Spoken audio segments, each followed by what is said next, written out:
نجمہ جو کہ ایک بیوہ عورت تھی، اس کی 2 بیٹیاں تھیں اور ایک بیٹا تھا۔ بڑی بیٹی اور بیٹا کالج میں پڑھتے تھے اور اس کی چھوٹی بیٹی رامین اسکول جاتی تھی۔ رامین چونکہ بہت زیادہ خوبصورت نہیں تھی، سلاولی رنگت تھی اور کلاس 9 کی اسٹوڈنٹ تھی، لیکن بہت ہی معصوم سی اور بولی بالی سی لڑکی تھی۔ نجمہ کا اپنے باس کے ساتھ بہت ہی زیادہ دوستانہ تعلقات تھے، خوب ہنسی مذاق چلتے ہی رہتے تھے اور اس کے باس نجمہ کو اکثر اپنی گاڑی پہ گھر چھوڑنے آیا کرتے تھے اور اسی طرح سے نجمہ کی زندگی چل رہی تھی۔ ایک دن نجمہ کے باس نجمہ کو گھر چھوڑنے کے لیے اپنی گاڑی میں لے کر آ رہے تھے کہ گھر کے پاس اس کی نظر نجمہ کی چھوٹی بیٹی رامین پہ پڑی، جو کہ اسکول سے گھر آ رہی تھی، اسکول بیگ ہینگ کری ہوئی تھی۔ باس کی نظر جب پڑی تو اسے رامین پسند آ گئی۔ اس نے نجمہ سے کہا، نجمہ مجھے تمہاری چھوٹی بیٹی رامین بہت پسند ہے، تم میرا نکاح اس سے کروا دو تو اس کے بدلے میں تمہیں بہت بڑی رقم اور ایک گھر دوں گا۔ نجمہ جو کہ پہلے سے ہی بہت ہی زیادہ لالچی عورت تھی تو اس کی آنکھوں پہ دولت کی پٹی بند گئی اور اس نے کچھ سوچ کر اپنے باس کو ہاں کر دیا۔ لیکن نجمہ نے جب گھر میں اپنی بیٹی اور بیٹے سے بات کی تو ان لوگوں نے سخت مخالفت کیا، کیونکہ اس کی باس کی ایج 50 سے بھی اوپر تھی اور رامین جس کی عمر 14-15 سال تھی، کلاس 9 کی اسٹوڈنٹ تھی۔ تو نجمہ کو یہ باتیں بالکل اچھی نہیں لگی۔ اس نے اپنی بڑی بیٹی اور بیٹے کو بہت سمجھایا اور برین واش کیا اس کا کہ دیکھو دنیا میں جو غریب ہوتے ہیں اس کی کوئی عزت نہیں ہوتی ہے، میں نے تو شروع سے یہی دیکھا ہے اور تم لوگوں کو بڑی محنت سے میں نے جاب کر کے محنت مشقت کر کے تینوں کو پالا ہے، تو یہ رامین کے لیے بہت بہتر ہوگا کہ وہ ایک امیر گھر میں چلی جائے گی، اس کے پاس سب کچھ ہوگا۔ بچپن سے رامین کو تو کچھ ملا نہیں ہے، لیکن ابھی رامین کی قسمت کھل گئی ہے تو تم لوگ اس کے راستے میں نہیں آؤ۔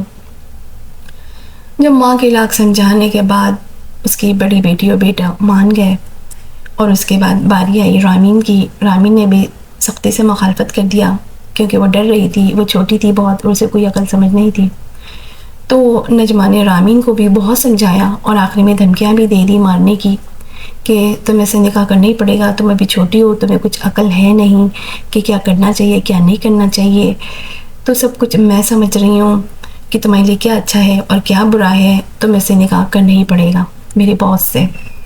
تو رامین چھوٹی تھی، اسے کچھ سمجھ نہ آیا، آخر کو رامین نے بھی ڈر اور خوف کے مارے ہاں کر دیا۔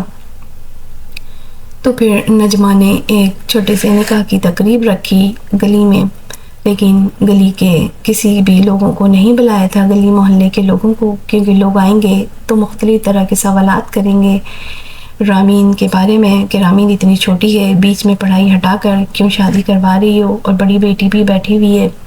ان سب سوالات سے بچنے کے لیے نجمہ نے کسی کو بھی نہیں بلایا تھا گلی میں اور ایک چھوٹی سی تقریب کیا اور رامین کا نکاح اپنے باس سے کروا دی۔ باس رامین کو لے کر چلے گئے کیونکہ باس کی عمر کافی زیادہ تھی، +50 تھی اور پہلے سے ہی اس کی 2 بیویاں گھر میں موجود تھی۔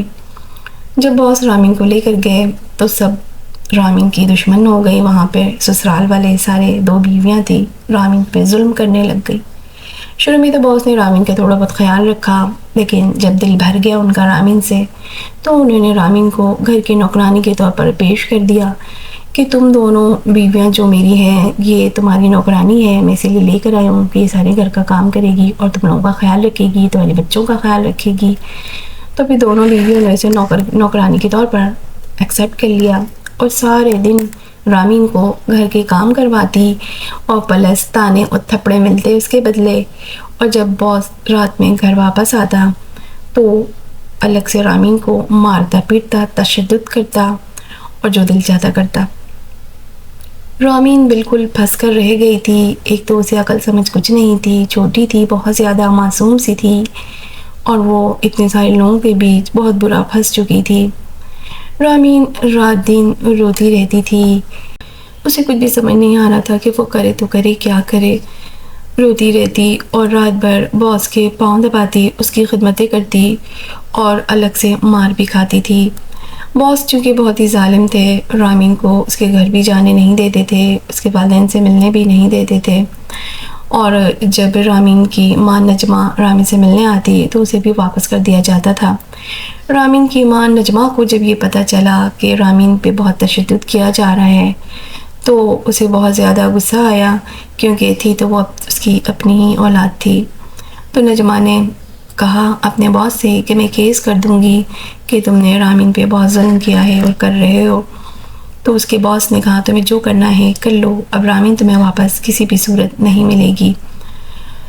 تو نجمہ نے 2-4 لوگوں کو ساتھ ملا کر مشکل سے کیس کیا اور خلا کا دعویٰ دائر کر دیا۔ تو عدالت میں 2 دن سنائی کے بعد نجمہ کے حوالے رامین کو کر دیا گیا۔ جب نجمہ رامین کو گھر لے کر آئی تو اس کی حالت دیکھ کر پریشان ہو گئی۔ وہ انتہائی بیمار اور پورے جسم میں تشدد کے نشانات موجود تھے اور مسلسل روتی رہتی تھی، نفسیاتی طور پہ بھی اس کو اثر ہوا تھا۔ نجمہ نے بڑی مشکل سے رامین کے لیے عدالت میں لڑتی رہی، چونکہ وہ بہت غریب تھی، اس کے پاس پیسے بھی نہیں تھے اتنے عدالت کے لیے، پھر بھی اپنی بھرپور کوشش کرتی رہی۔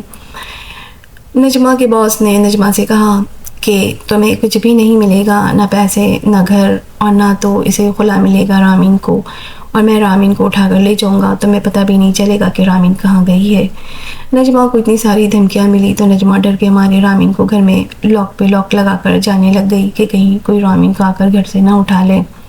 رامین شدید بیمار تھی اور گھر پہ رہتی تھی اور نجمہ عدالتوں کے چکر کاٹ رہی تھی اور بہت پریشان حال تھی۔